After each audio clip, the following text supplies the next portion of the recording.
I'm Charles Adler, with 3 minutes that matter. Bob Rae is a former Ontario Premier, a former interim Liberal Party leader, a Rhodes Scholar, and at this moment Canada's ambassador to the UN. Bob Rae has a private Twitter account in which he says his opinions are his own. They do not represent the government of Canada. That has never been more true than it is right now. A tweet the whole world is retweeting and liking from Bob Rae says, and I quote, "Need to understand the systematic, brutal cruelty of Hamas. Any organization like this has to be destroyed," unquote. The words are attached to other words spoken by a volunteer rescuer in southern Israel, eyewitness to what Hamas did to men, women, children, babies, the torture and mass murder of civilians. Bob Rae's message is that an organization this brutal, this violent, this sadistic, needs to be destroyed.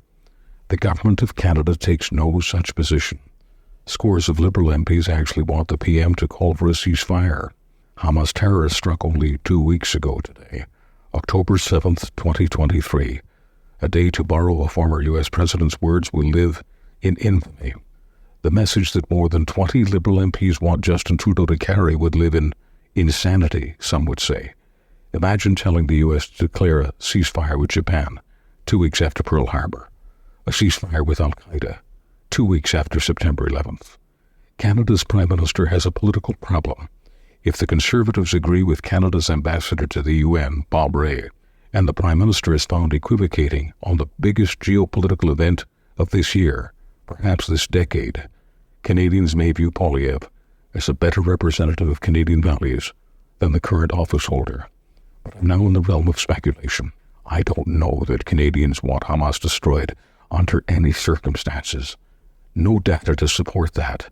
Canadians may say yes to the simple question, do you want the terrorist organization wiped out?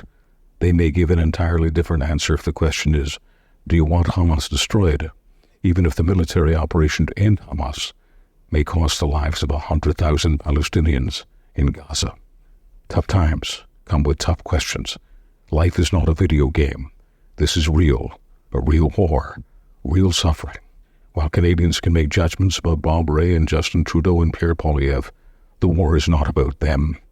But this war that Hamas started 2 weeks ago today, with the mass slaughter and torture and kidnapping of Israeli civilians, is not anywhere close to a ceasefire. It may not be anywhere close to it a month from now, and possibly even a year from now. There is no way of knowing today how many countries will get militarily involved in this conflict.